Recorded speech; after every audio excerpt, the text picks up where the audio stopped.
Hi, I'm Stephanie, And I'm Erica. and we are the co-founders of Educators for Equity. Erica and I work together just to give you a little background of us at the same school, and that's really where our passion for equity work began. We were getting ready to right before the pandemic hit. We were getting ready to try to start a new equity team at our school. Erica? Yeah, so we were really passionate about making sure that all of the students in our school were obviously getting an equitable education. We noticed that some teachers were really passionate about our students having access to resources, and were really wanting to close the achievement gap and making sure all of our students were getting the best education possible. And then some teachers weren't there yet. So it was really important for us to do all that we could to pull resources and to help get our school to where we wanted it to be. Then, of course, COVID hit. So then Stephanie came up with a brilliant idea. Well, when all this, because of the recent racial divide, starting with the murder of George Floyd, there was a huge push for awareness of racism and the effects of systemic racism in all systems of life that we experience, particularly in education. So of course, because everyone was so emotionally and racially charged, due to the recent events, I was no exception to that. And I was trying to think, like, what can I do as a teacher to make a difference? I think everybody uses their voice in a different way. And definitely one thing that I know that I'm good at, even though I'm not an expert in equity or anti-racism or anything like that, I know that I'm a culturally aware teacher, and that's where my strengths are. So I got a message one day, and she wanted to start a Facebook group, and hence Educators for Equity was born. When it first started, we thought it was going to maybe have 50 members. We knew that educators were passionate, and there had to be others out there like us. But here we are a little over a month later, and we are 9,000 members strong. So we just wanted to say thank you to all of you out there, and we appreciate all you do.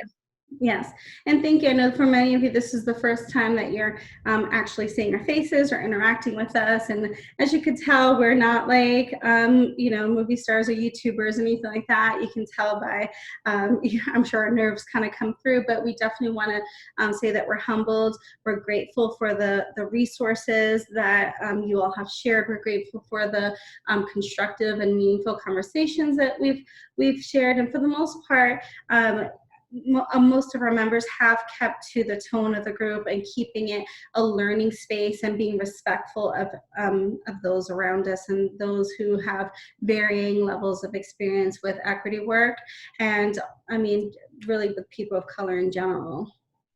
And we're all at different levels, like Stephanie said. And our group is really tailored to those who really may want to do something and make a difference, but just don't know where to begin or where to start, right? So we wanted to empower those teachers and educate those teachers and say, hey, I might be a little further along in the journey. Here's this resource you can use, or here's what I do in this classroom, right? We are not looking to the activists out there, or the people who already know what to do and they're already taking a stand. We see you, we appreciate you, and keep doing what you're doing, right? We are here for you. But we wanted to help those who might not be as far along in their journey get to that point, right? So that we can all see the change that we want to see happen in our schools.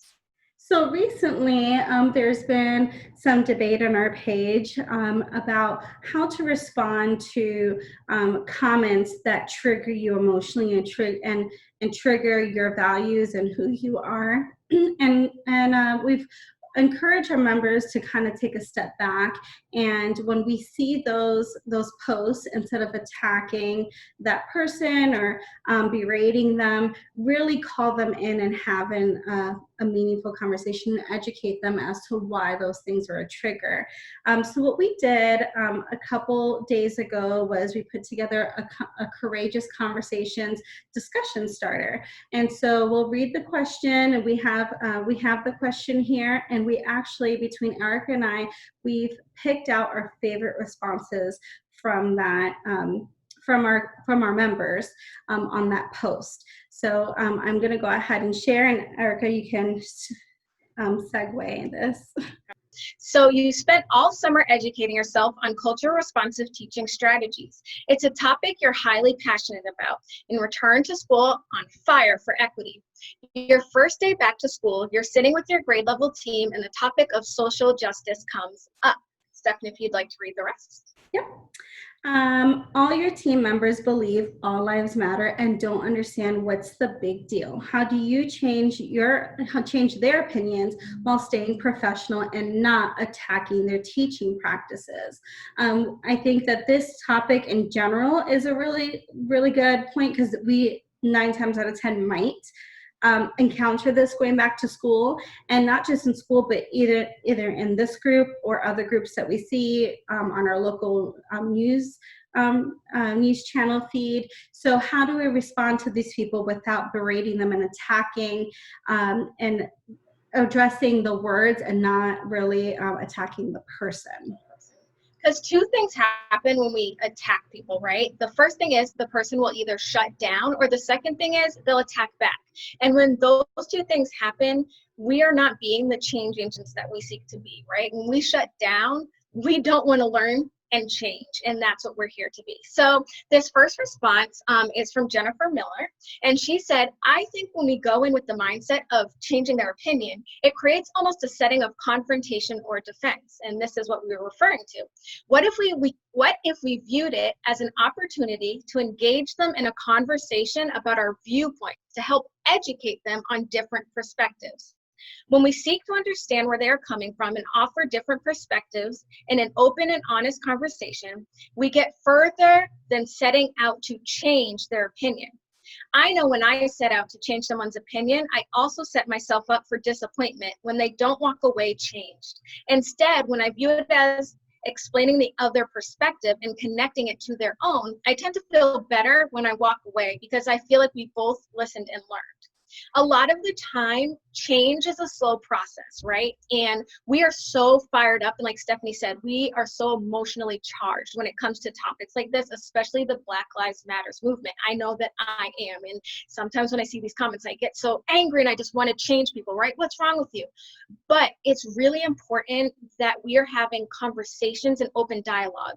Yes, we're here to change people's opinions, but what Jennifer is saying is that instead of confronting them and making them put up a defense, it's about listening, understanding where they're coming from, and then offering your perspective so that they can then go, wait a minute, I never thought about it like that before. And then you can start seeing the light bulb go off in their head, right? So from there, you've planted the seed. Then you add more resources, you keep the conversation going, and over time, you see the changes happen.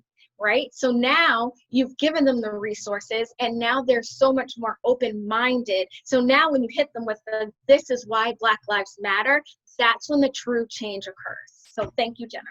Yeah, I think Jennifer really did have a great point in saying, when you set out to change someone's opinion, you might walk away disappointed. So we have to understand that we can educate someone, we can, offer suggestion, offer the knowledge that they might lack, especially with when it comes to the All Lives Matter versus Black Lives Matter. But we have to kind of accept the fact that at the end result might not be change, at least not right then. And like you said, at least we're planting a seed, so then if they hear someone else say it, and then someone else say it, and someone else say it, somewhere along the line, they may eventually get it. And this goes for this topic or anything else. I think Jennifer made some really good points here. This one is from Christopher, and I don't know if his last name is Soul. I'm not sure. I think so. Sorry, Christopher. We'll ask you when we speak to you. Yes. And I'm sorry, Christopher, if I messed up your name. I'm so sorry. So I really liked his response here. He said, I think establishing intent is important here. If the intent is to exclude perspectives of minority, then obviously there's a need to push a bit here. If the All Lives Matter attitude is simply the common the common, but I'm trying to be all exclusive and being clumsy about it. You see with lots of people, many are well-meaning. Then there is potential.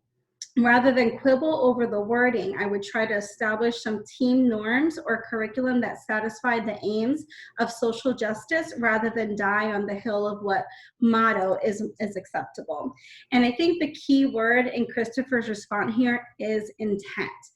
Because a lot of the times, especially when you're talking to teachers, when they say all lives matter, it's more like, but I love all my students. All my students need me. I love, I treat them all fairly. I connect with them all. And they don't really understand exactly what the Black Lives Matter movement is about, and why there's a push for it. So I think what basically what Christopher is saying here is basically try to, rather than focus on the motto and the words, talk and think about what their mindset is behind those words, and then you choose how to approach it.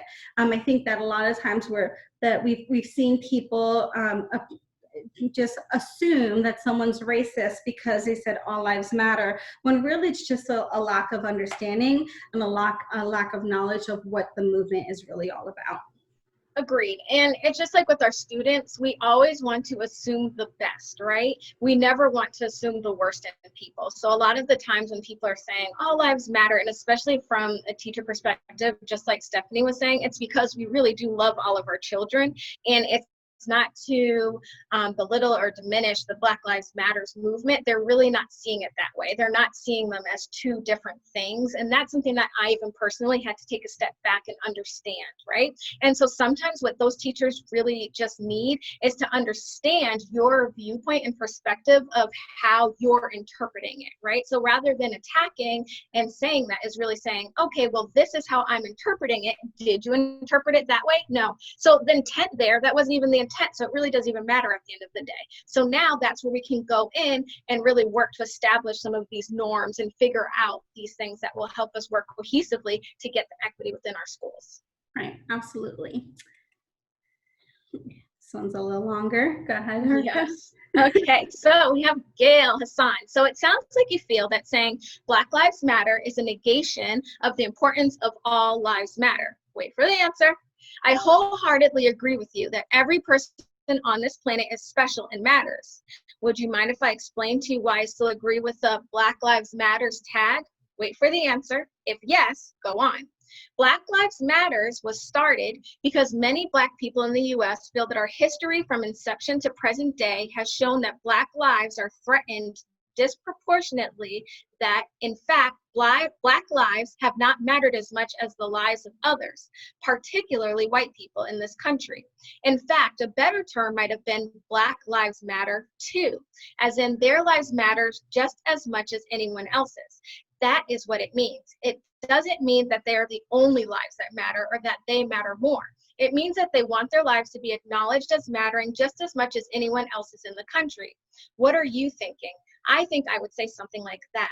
And I really like Gail's response, because this goes to what I was saying back to Christopher's, is that it really is about the way that we are looking at these two terms, right? So when we're hearing Black Lives Matter and all lives matter, we're thinking of one kind of diminishing the other, right? Well, if all lives matter, you're diminishing the fact that Black people have been disproportionately treated in America, right? So now you're saying we're not important, but really that's not what they're trying to say. They're trying to say, well, let's bring Black people here and bring us all up together, right? And so I think it's important though to see the other way as well, that the Black Lives Matters movement is here because we're trying to kind of get up to where everybody else was in the world. And so I think it's important for this side to see this side and this side to see that side, right? So a lot of hand movements going on in the camera. But I think that it's important for both of the sides to see where each other is coming from. And when both sides can see that, then it really helps us to take a deep breath and not do the attacking and really figure out how we can move forward and be change agents and help our students and help the world. And that's really what it comes down to. It's not about attacking each other. It's not about arguing on Facebook groups, right? It's really about making change happen in the world, in our schools, for each other, and for our students. Yeah, and at the end of the day, it really is about our students. And another big topic that's come up a lot is the fact that equity in education, that whole just term is really an umbrella term, and anti-racism is a component underneath that umbrella.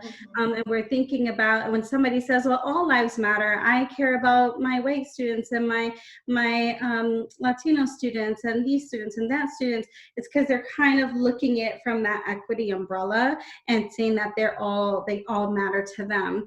And so I think a lot of the times when we're as teachers start thinking about, especially lately, thinking about equity in education, we're only looking at it in the sense of race and racial equality.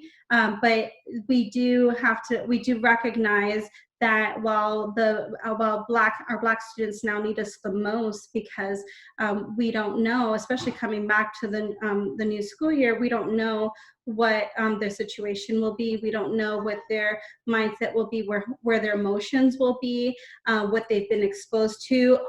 For, when we talk about race and COVID, we don't know what they've been exposed to, what they've heard. So it's really important to understand and be responsive to our students, because they are going to need us so much when we get back. Yeah, go ahead. Oh, sorry, I didn't mean to cut you off, but even just thinking of all our students, we're going, even with us as teachers, are we going to a virtual world, right? Again, with COVID, so all of our students really need us right now too. So it doesn't mean that we're diminishing one group or not. It's just, we have to think about everybody. Right, exactly. I picked this one by J.T. Taylor, and because it is such an important point about how leadership determines the overall culture and the overall tone of the school. So JT says, while I think teachers can certainly facilitate these conversations within the school, it really comes down to the leader's vision and focus for the year. I believe 2020, 2021 is the year of the principal, because staff, students, and parents need a compelling vision that charts the path forward in terms of equity for all within the context of the school.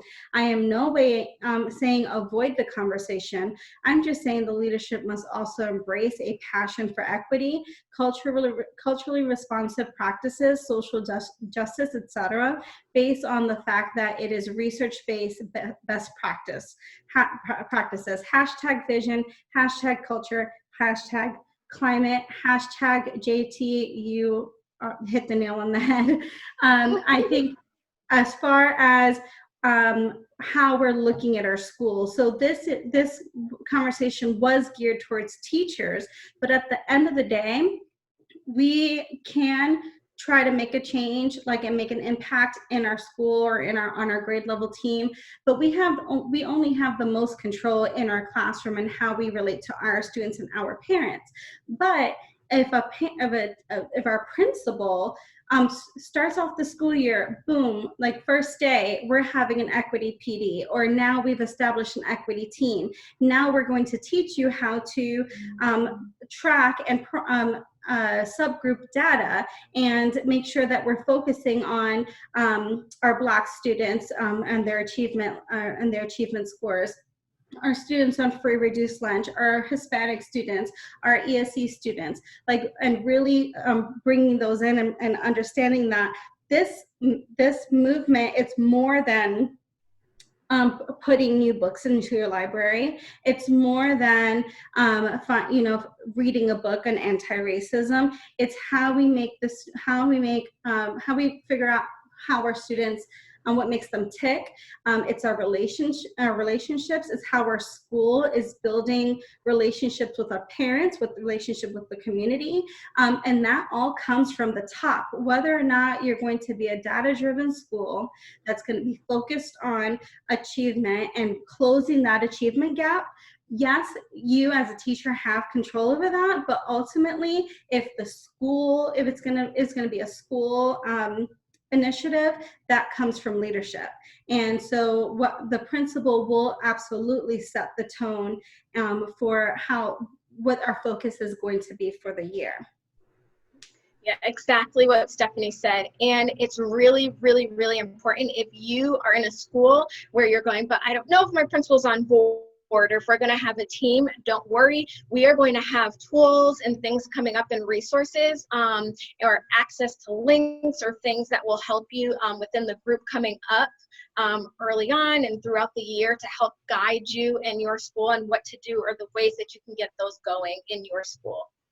Right, and July and August are going to be themed months based on where we're going to offer different tools to get the school year started off right. So keep an eye out for those videos. They're coming up in the next couple weeks. We have some really good experts in their field that are coming out. We're doing some member spotlights and people, and we're going to spotlight and highlight the work that the equity work that some of our members are already doing. And so that way, because we understand that you guys, or all of us, have really spent the summer digging deep and reading and finding resources and gathering all this information. And so now the big question, $1 million question, is now what? How do I take all these resources, all this knowledge, and channel it into a plan and strategies that will work for us in our individual teaching styles? Because that's going to be a hard thing, like trying to find these research-based practices and connect them with our style so that it comes across as authentic. And that's the biggest thing right now, is making sure that if you are building those connections with your students or with your parents or with your community, that it comes across as with all the authenticity that it should have, because sometimes it might come off as, the big topic is the big words or the terms are like saviorism and things like that. So how do we kind of gel those together to make them a part of our teaching philosophy and who we are as teachers? And everybody's classroom is going to look different, feel different, be different. Our schools are different, right? Our classrooms are different. And so it's really not a cookie cutter, one size fits all.